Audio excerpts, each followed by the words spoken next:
더불어민주당이 새해 들어서 처음으로 인천의 지방 최고위원 회의를 열게 됐습니다. 그 이유는 더불어민주당이 인천과 함께 한다 하는 새해 의지를 보여주기 위함입니다. 또 그동안 최고위에서 인천 발전을 위해서 많은 노력을 해주신 우리 박남춘 최고위원께서 또 특별히 저 2월 9일인가요? 네. 그동안 열심히 봉직을 해주셨는데 떠나시기 전에 우리가 또 인천에서 시민께 함께 하는 모습을 보여주고 싶었습니다. 자, 인천에는 이제 여러 가지 좋은 일이 새해부터 일어나고 있습니다. 어제는 남북 단일팀이죠. 여자 아이스하키 팀에 대한 단일팀에 대한 평가전이 열렸습니다. 인천 문학경기장에서 많은 시민들이 오셔서 선합경기장, 인천 선합경기장에서 많은 시민들이 모이셔서 환영하고 응원해 주셨습니다. 뜨거운 시민 호응 속에서 외신들도 주목하고 외신발 뉴스가 많이 쏟아졌습니다. 이렇게 인천에서 남북 단일팀 평가전을 보고 이제 9일이면 평창에서 개막식이 있게 됩니다. 대한민국이 하나 둘씩 제자리로 돌아오고 있습니다. 대한민국을 하나 둘씩 제자리 돌려놓는 것이 시민이 만든, 국민이 만든 국민 주권 정부가 해야 될 일이고 대답이기도 한 것입니다. 국민의 해상 안전을 책임질 해양경찰청도 제자리에 돌아오는 것을 특별히 기념하기 위해서 오늘 인천 최고위가 그 점에 대해서 먼저 소식을 전하는 것입니다. 더불어민주당은 지난 대선에서 해경 부활과 인천 환원을 약속드렸고 문재인 대통령은 그 공약을 올해 안에 반드시 추진하겠다라는 뜻을 이미 밝혔습니다. 이는 인천 시민과 함께 더불어민주당 인천시당과 인천시민단체가 3년 동안 기울여왔던 노력의 결과를 하겠습니다. 그 새 선봉에 서주셨던 박남춘 최고위원에게 뜨거운 박수 한번 보내주십니다. 박수를 한번 하십시오.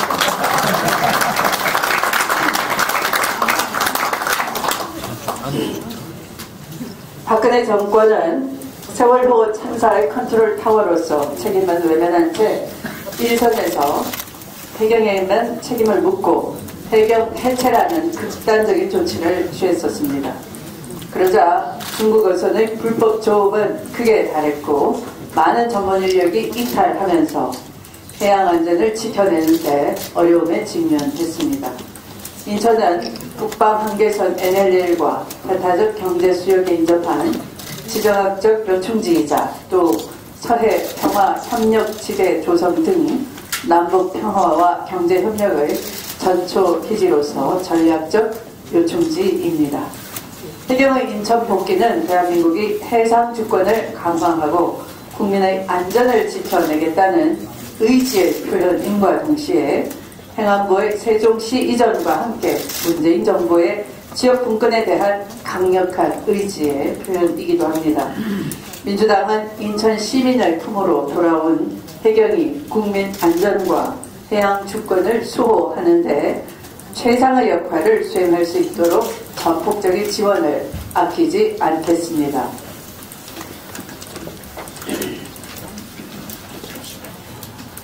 평창올림픽 생각만 해도 그동안 쏟았던 땀과 눈물, 열정이 생각나죠. 70억 세계인의 평화축제가 이제 눈앞으로 다가왔습니다. 이번 주 금요일 세계인의 눈과 귀는 대한민국 강원도 평창에 집중될 것입니다.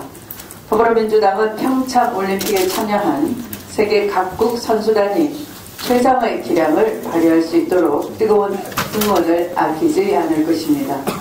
한반도 평화로 가는 길에 평창올림픽은 단만 그게 아니라 장편 대서사시의 첫 소설이 되어야 할 것입니다. 올림픽을 계기로 남북대화가 복원되었고 통신선이 복구되었습니다. 불과 한두 달 전에 전략 폭격기가 날아다니던 한반도에는 남북을 잇는 땅길에 이어 남북한 선수들이 오가는 하늘길이 열렸습니다. 선수들의 피땀 못지않게 평창올림픽은 한반도 비핵화를 바라는 세계 정상들의 외교 무대로도 빛나게 될 것입니다. 이미 미국과 중국, 일본은 최정상급 인사들의 방문이 예정돼 있습니다. 북한은 어젯밤 북한의 헌법상 수반인 김영남 최고인민회의 상임위원장을 단장으로 하는 고위급 대표단이 참석한다고 알려왔습니다.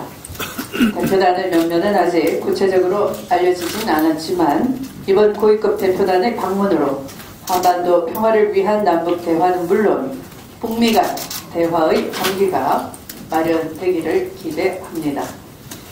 러시아 역시 한반도 평화 외교 무대에 무게감 있는 고위급 인사를 보내 한반도 평화에 기여해 줄 것을 강력히 희망합니다. 북한도 주변 강대국의 정상급 인사들이 충분히 이야기를 나눌 수 있는 최고위급 인사를 보내 남북 대화는 물론이거니와 북미 간 소통의 기회를 이어가야 할 것입니다.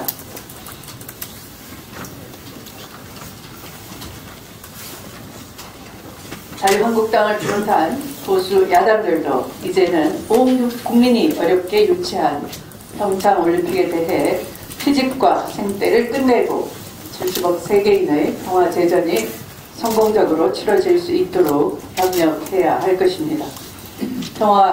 평창올림픽은 곧 평화올림픽이고 민생올림픽이고 경제올림픽이라는 사실을 결코 잊어서는 안 될 것입니다. 어제 강원랜드 채용비리 사건에 대한 현직 담당 검사의 충격적인 권력형 외압 폭로가 있었습니다. 강원랜드는 무려 493명이 부정한 방법으로 채용되었다는 의혹으로 비리랜드로 불렸었고 현직 국회의원을 비롯한 수십 명이 청탁자로 거론됐었습니다. 그런데 알려진 사건의 규모와는 달리 당시 검찰은 1년 2개월간 수사를 했지만 겨우 몇 명만 기소하는 선에서 수사를 종결시켰습니다. 당시 부실 수사, 봐주기 수사라는 국민적 비판에 검찰은 외압은 절대 없었다 손자래를 쳤었습니다. 그러나 어제 담당 검사였던 안미현 검사는 강원랜드의 특혜 채용, 권력형 채용 의혹 수사에 대해 당시 춘천지검장의 외압이 있었다라는 사실을 또렷하게 폭로했습니다. 외압의 배후자로 지목된 권성동 법사위원장과 김수남 당시 검찰총장은 입이 10개라도 할 말이 없을 것입니다. 이제 강원랜드 채용비리는 단순한 채용비리 사건 자체를 넘어서 검찰 수사 과정에서의 은폐, 축소 그리고 권력형 외압에 대한 진상조사로까지 확대될 수밖에 없을 것입니다. 이번 사건은 국회 법사위원장, 전직 검찰총장과 지검장 등이 연루된 권력형 외압 의혹이기 때문에 검찰 자체의 진상조사에는 기대할 것이 없습니다. 고양이에게 생선을 맡길 수가 없기 때문입니다. 1차적으로 법무부의 신속하고 철저한 진상조사와 함께 국회 국정조사와 특검을 통해 고강도 진상조사와 책임자 처벌을 해야 할 것입니다. 또한 외압 의혹의 중심에 있는 권성동 국회 법사위원장은 법사위원장직을 즉각 사퇴할 것을 강력히 촉구합니다. 자격도 없이 자리에 앉아 검찰 개혁을 가로막고 공수처 도입을 회방을 놓았던 진짜 이유가 검찰과의 물밑 거래였는지도 밝혀야 할 것입니다. 우리 국민들은 며칠 전 서지현 검사의 폭로 그리고 연이은 안미현 검사의 폭로를 보면서 검찰에게 더 이상 자정 능력을 기대한다는 것이 얼마나 무망한 일인지 절감하고 있기 때문입니다. 견제받지 않은 무소불위의 권력, 검찰이 안에서부터 썩어 무너져 내려가고 있습니다. 그 피해는 고스란히 사법정의의 훼손으로 이어졌고 공정한 법의 보호를 받아야 할 국민의 피해로 떠넘겨졌습니다. 고위공직자 비리수사처 설치는 더 이상 미룰 수가 없는 최대 개혁 과제가 되었습니다. 더불어민주당은 강원랜드 채용 비리 수사 과정에서 벌어진 권력형 외압 사건의 진상을 규명하고 공수처 등 검찰 개혁을 위해 최선을 다하겠습니다. 고맙습니다. 네, 다음은 박남춘 최고위원 겸. 문재인 대통령과 더불어민주당은 약속을 반드시 지킵니다. 해양 주권 수호의 천병인 해경이 인천의 품으로 다시 돌아옵니다. 문재인 대통령께서는 지난 1일 세종시에서 열린 국가균형발전 비전 선포식에서 해양경찰의 인천 환원을 올해 안에 마무리하겠다고 밝히셨습니다. 인천시당위원장으로서 그동안 해경 환원을 위해 노력해오신 인천 시민 및 당원 여러분과 함께 문재인 대통령의 선언을 환영합니다. 오늘 또 우리 더불어민주당 최고위원회의가 이곳 인천에서 열린 것도 문재인 정부에서 대제도약을 준비하는 인천과 인천 시민을 응원하기 위한 추미애 당 대표님 등 당 지도부의 배려라고 생각합니다. 우리 인천 지역위원장님들 대표님과 우리 당직자 여러분께 큰 박수로 감사함을 표시해드리겠습니다.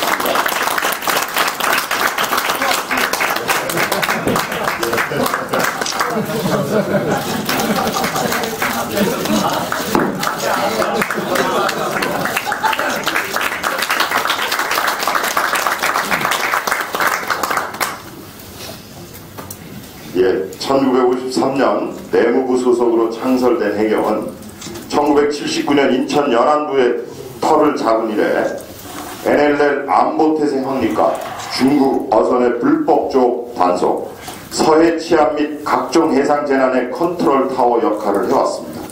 그러나 지난 2014년 세월호 참사 이후 박근혜 정부의 희생양 만들기의 일환으로 해경은 해체됐고 국민안전처 산하 해양경비안전본부로 격화됐습니다. 심지어 국민안전처가 세종으로 이전하는 바람에 해경도 덩달아 인천을 떠나 내륙 한가운데로 옮겨지기까지 했습니다. 바다를 지켜야 할 해경이 해체되고 37년 만에 내륙으로 이전하면서 중국 어선의 불법 조업은 폭증한 반면 단속 건수는 매년 줄어들었습니다. 기관의 성격을 고려하지 않은 탁사 행정이 얼마나 참담한 결과를 초래하는지 여실히 증명한 셈입니다. 이런 상황에도 유정복 인천시장을 비롯해 소위 친박 실세임을 자처하던 당시 인천지역 새누리당 정치인들은 해경의 해체나 세종 이전을 수수방관했고 심지어 이전한다는 사실을 미리 알았음에도 해경의 인천 존치가 가능하다는 식의 여론전을 피며 인천 시민을 우롱했습니다. 반면 정의로운 대한민국을 염원하는 국민들의 촛불 혁명 속에서 탄생한 문재인 정부는 출범 1년도 되기 전에 해경 부활에 이어 인천 환원을 확정지었습니다. 박근혜 정부가 그토록 부르짖던 비정상의 정상화가 문재인 정부 들어서야 이루어진 것입니다. 해경 부활과 인천 환원 이외에도 문재인 정부는 제3연륙교 착공, 지하철 7호선 청라 연장사업 시행 결정, 서해오도 여객선 중공연제 추진, GTX B노선 추진 등 인천 시민과의 약속을 쉼없이 실천해 나가고 있습니다. 지금의 시대정신인 정권교체가 시민의 삶을 조금씩 개선해 나가는 모습입니다. 그러나 아직 갈 길이 바쁜 인천입니다. 여전히 인천은 국토균형발전이라는 전제하에 수도권 규제와 예산지원 차별 등을 감수하면서도 자치 역량 강화에서 오히려 소외됐습니다. 송도, 영종, 청라 등 국제도시 사업으로 글로벌 역량은 다소 강화됐지만 그 사이 구도심 정체로 인한 도시발전 불균형은 커져가고 있고 제조업 중심의 산업단지의 도심 내 집적화로 환경오염은 더욱 가중되고 있습니다. 신성장 동력의 부재로 경쟁력은 점차 약화되고 있는 실정입니다. 이제 더 이상 우리 인천이 정체되어서는 안 됩니다. 단순히 경제자유국을 중심으로 한 국제경쟁 도시로의 위상에 머물러서는 안 됩니다. 보여주기식 치적 사업에만 매몰되지 말고 인천 시민들의 정체성과 자부심을 부양하고 자살률, 교통사고 산업재해 감소 등 시민의 삶의 질을 실질적이고 근본적으로 높여드려야만 합니다. 하지만 진정 시민들의 삶이 바뀌었다고 체감할 수 있는 변화가 이루어지려면 중앙정부와 함께 지방정부의 권력이 함께 교체되어야 합니다. 오는 6월 지방선거에서의 압승이 반드시 필요한 이유입니다. 지방선거 승리를 통해 골목 구석구석까지 새로운 대한민국, 새로운 인천을 만들고 지방선거 승리를 통해 문재인 정부의 개혁 동력을 마련해야 합니다. 더불어민주당은 국민의 삶을 어루만지고 부족한 부분을 채워드리는 덧셈의 정치를 해나갈 것입니다. 오만하지 않고 겸손한 자세로 지방권력 교체와 문재인 정부의 개혁 임무를 모두 안수할 수 있도록 지방선거 승리에 모든 역량을 다할 것을 다시 한번 다짐드립니다. 든든한 대통령 문재인, 준비된 추미애 대표와 더불어민주당이 대한민국을 바로 세우고 인천을 새롭게 발전시켜 가겠습니다. 감사합니다.